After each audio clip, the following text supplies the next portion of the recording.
मैं राकेश तिवारी बक्सर जिला से जिला अध्यक्ष हूँ, किसान प्रकोष्ठ से, लोक जनशक्ति पार्टी की तरफ से। हमारे पार्टी के राष्ट्रीय अध्यक्ष माननीय चिराग पासवान जी हैं, राष्ट्रीय अध्यक्ष गुप्तेश्वर राय जी जो किसान प्रकोष्ठ से हैं, हमारे मार्गदर्शक माननीय रामविलास पासवान। वर्चुअल मीटिंग करने का मुख्य उद्देश्य क्या है? बिहार फर्स्ट, बिहारी फर्स्ट और कोरोना जैसी महामारी में हमारा बिहार कैसे सुरक्षित हो, ये हमारी सोच है। नेपाल से जो छोड़ा गया पानी जो 18 जिला को बाढ़ से प्रभावित करता है, उसमें आपकी सरकार है, उसमें आपका क्या? हमने आपदा कोष के लिए सारी तैयारी कर चुकी है। नेपाल से छोड़ा हुआ पानी एक विश्व युद्ध का आगाज है। नेपाल चाइना का कठपुतली है और ये पानी एक हमारे ऊपर अस्त्र छोड़ा गया है, जिसकी काट के लिए मैंने आपदा कोष में राशन, किरासन, दवा और भोजनालय की सारी व्यवस्था, उसके अलावे शिविर की व्यवस्था मैंने की। मैंने अपने जनता को इतना प्रोत्साहित किया है कि आने वाले विश्व युद्ध में वो अपने आप को गौरवान्वित महसूस करें, इतनी सारी मैंने व्यवस्थाएं कर रखी। इस कोरोना वायरस राफेल आया, इससे वैश्विक महामारी कोरोना में गरीबों को क्या फायदा होगा? हम विश्व में जनसंख्या के मामले में पहले स्थान पर तो नहीं है, लेकिन जो पहले स्थान पर है उसके 12 ऊपरी में है। रही महामारी की बात, तो इस समस्या से राफेल कोई मतलब नहीं रखता है, लेकिन जिस तरह विश्व युद्ध के लिए चाइना ने छेड़ रखी है मुहिम, कोरोना जैसी महामारी विश्व युद्ध का ये बीजारोपण है। उसके जवाब में मेडिसिन नहीं, राफेल है। आज मैंने चाइना को अपनी औकात बता दी है कि तू कोरोना जैसी महामारी फैला सकता है, तुमको हम वर्ल्ड की नक्शा से मिटा देंगे इस राफेल के माध्यम से। क्या आपकी सरकार चाइना को समुचित जवाब दे पाएगी? मैंने उसकी जवाब दे चुकी है। यूट्यूब कितने सारे चैनल को प्रतिबंधित किया है, मैंने उनको हर स्तर पर नस्तनाबूद करने के लिए पूरे विश्व में मुहिम छेड़ रखी है। उनको आर्थिक रूप से, कूटनीतिक रूप से और खास करके हिंद महासागर में, दक्षिण महासागर में उनको मैंने 6 मुहाने पर लड़ने के लिए मजबूर किया है। ये हमारे माननीय मोदी जी का देन है। मोदी है तो मुमकिन है। कोरोना महामारी में राशन देने की आपके सरकार ने आश्वासन दी, इस पे आप क्या कहें? मैंने कोरोना को मद्देनजर रखा है, लेकिन उसके पीछे विश्व युद्ध को रखा है। नवंबर तक तो कोरोना के लिए मैंने आपदा कोष में राशन दिया है फ्री।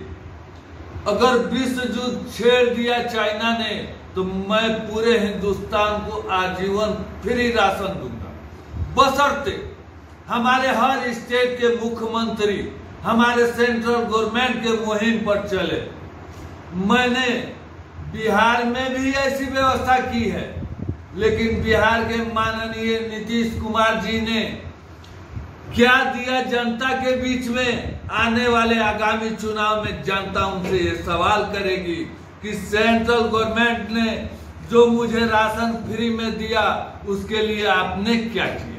आपके पार्टी के अध्यक्ष हैं चिराग पासवान जी, उसको कालिदास कहा गया, उसके बारे में आपका क्या कहना है? जाने अनजाने में सच्चाई सामने आती है। जाने अनजाने में सच्चाई सामने आती है। एक देहात में कहावत है, खैर खून खांसी खुशी बैर प्रीत मधुपान। रहीमन दबाए ना दबे जाने सकल जहान। अपनी बड़ाई अपने मुख से नहीं करनी चाहिए। अगर कोई विपक्षी करता है तो उसमें मेरा हौसला बढ़ता है।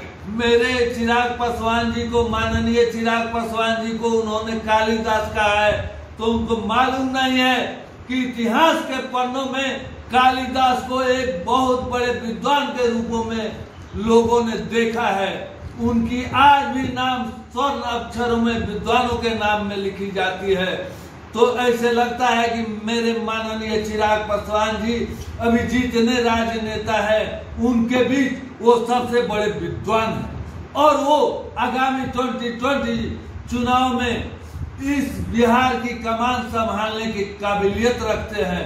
ये काबिलियत दूसरे में नहीं है, इसलिए उनका नाम कालिदास पड़ा। स्वरोजगार देंगे, इस पे आपका क्या कहना है? प्रवासी मजदूरों को स्वरोजगार का आश्वासन दिया। देखिए, आप लोगों से विनती है, बारी बारी से क्वेश्चन करें, मैं क्वेश्चन को सुन नहीं पाता। प्रवासी मजदूरों को आपके सरकार के द्वारा आश्वासन दिया गया था कि रोजगार दिया जाएगा, इस पे आप क्या कहेंगे? हम सेंट्रल गवर्नमेंट में हैं, हमारे 2 विधायक मात्र बिहार में हैं। हम पूरे ऑल इंडिया की बात करते हैं। पूरे ऑल इंडिया में माननीय मोदी जी के तरफ से प्रवासियों के लिए बहुत सारी मुहिम छेड़ रखी है।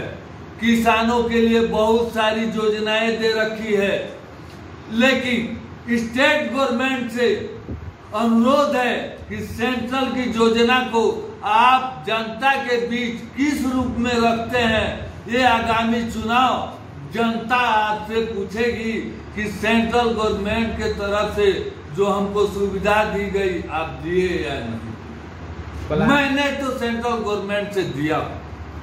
पलायन मजदूर जो कोरोना में वापस घर आए हैं, इस पे आपका क्या कहना?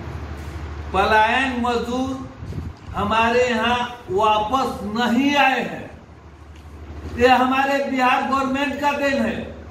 लेकिन अदर जनप्रतिनिधियों ने, मैं नाम नहीं रखूंगा, किसी के नाम के पीछे विशेषण लगा रहा हूं कि उन्होंने अलग से बस सेवा दी, पूरी कचौड़ी दिया, राशन दिया, शिविर लगाया, ये सारी व्यवस्थाएं हुई।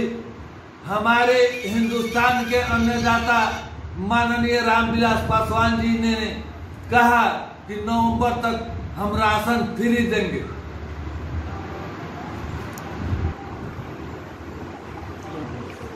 ये देश में देखा जाए तो बेरोजगारी काफी बढ़ रही है, इसके लिए आपका क्या कहना है? हमारे स्टेट गवर्नमेंट ने शिक्षा के स्तर को गिराते रहा।